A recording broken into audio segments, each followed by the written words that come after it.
Physical force is rarely how modern governance exerts control.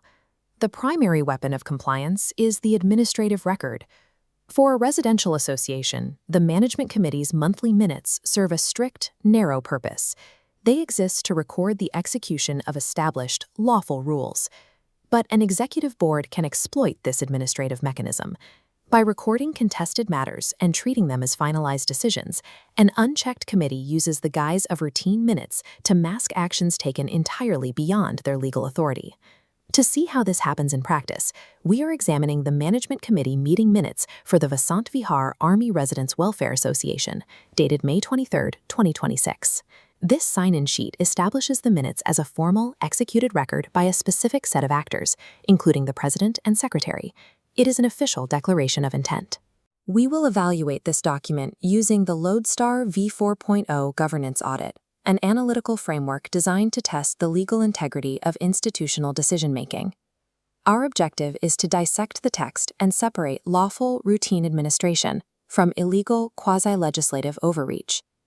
Through this text, we can trace three specific vectors of governance failure: procedural overreach, selective disclosure, and the deliberate deferral of root cause crises.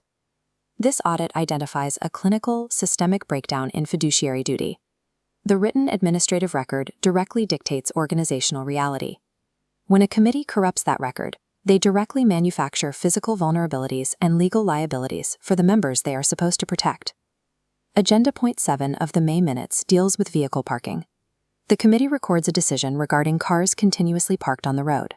The committee takes the step of listing specific VILA numbers, naming the alleged violators directly in the permanent record, and concluding that invoices should be raised for their vehicles.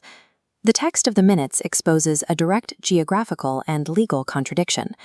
The vehicles in question were parked on a public road, not within a common area controlled by the association. A private association cannot invent a property charge for public space. Even if the space were common property, an administrative committee cannot impose reputational punishment by publication without a show cause hearing, evidence, and an appeal process. The legal foundation collapses. The committee makes a second attempt at enforcement, citing an undertaking submitted to the Army Welfare Housing Organization. The document lists restrictions.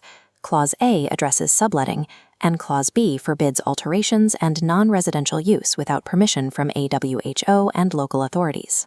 The execution section proves this is an agreement specifically forged between an individual registrant and the Army Welfare Housing Organization.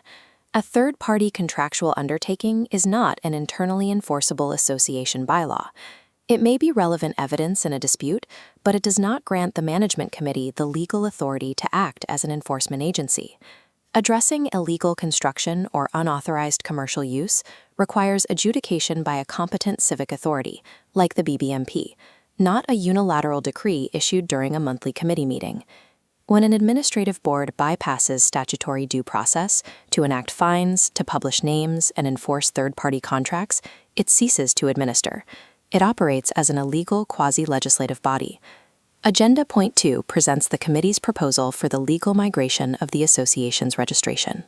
The stated administrative goal is valid, migrating VVARWA from the Karnataka Societies Registration Act, which judicial precedents show is inappropriate for housing societies, to a framework like the Karnataka Apartment Ownership Act.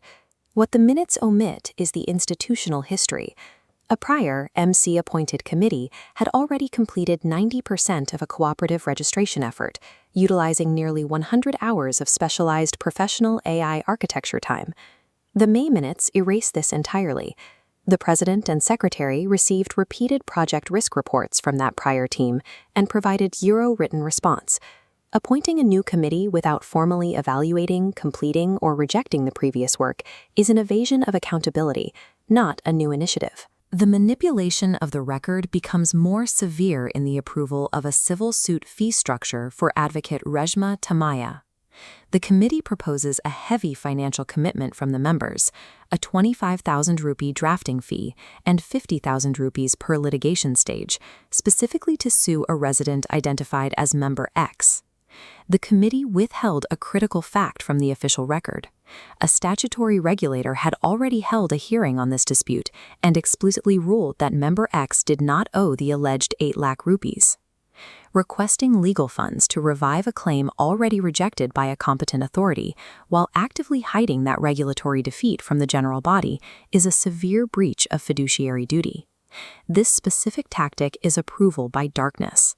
The committee manages the outcome by deliberately starving the voting members of the material facts required to make an informed financial decision. The minutes have mutated into a mechanism of bad faith, functioning to conceal past failures and secure unauthorized power. The consequences of administrative failure extend past legal abstractions into physical realities. Agenda Point 4 addresses the existential flooding crisis in Pocket 2. The committee's response is to defer the entire issue to the next annual general body meeting. Their stated reason is that a submitted safety report lacked technical details and a financial quote. The dismissed document, the Sridhar report, diagnoses a systemic stormwater drain failure. It warns that merely rebuilding collapsed boundary walls ignores the root cause of the flooding. This map illustrates the hydrological threat. The entire Woods Enclave serves as a catchment area, driving a massive volume of water west to east, directly toward the association's boundary. The original engineering design forces an impossible bottleneck. Only 30% of this incoming water enters the VVARWA drainage system through two small Hume pipes. The remaining 70% dead ends into a bounded open area. The local geography compounds the crisis. A 2.6-degree downward slope forces this massive trapped water volume to accumulate directly against the southeastern corner, specifically targeting Villa 49 and the open well. This trapped water exerts immense hydrostatic pressure. Physics dictates that the boundary walls will absorb that surging weight until they violently collapse. The immense physical danger posed by this trapped water stands in stark contrast to the committee's procedural excuse to ignore it. If an elected board receives a detailed engineering report warning of an existential safety hazard, and that report lacks a financial quote, their fiduciary duty is to immediately commission a professional technical estimate. It is not to bury the hazard until the next annual meeting. Using a procedural deferral to avoid accountability for a systemic infrastructure flaw does not solve the problem. It guarantees a physical catastrophe. When we pull back and evaluate the entirety of the May 2026 minutes, a clear pattern of organizational behavior emerges. Using the Lodestar matrix, we categorize the decisions. Routine functions, like reviewing security tenders and DG sets, pass. Large-scale actions, like legal migration and civil suits, are conditional failures requiring disclosure. Finally, inventing parking fines, litigating against members, and ignoring engineering failures are clear failures. The bedrock rule of association governance is rigid. A management committee administers shared services. It does not legislate property restrictions, invent penalties, or overrule the laws of physics. The management committee has weaponized institutional record-keeping to consolidate power and avoid accountability. To restore legal integrity, the committee must execute a strict operational remedy.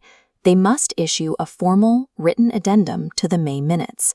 This addendum must contain the full disclosure of the prior Cooperative Registration Committee's work, the complete regulatory ruling dismissing the claim against Member X, and a binding commitment to secure professional costing for the stormwater drain. Until full transparency is restored, the May 2026 minutes remain ultra vires.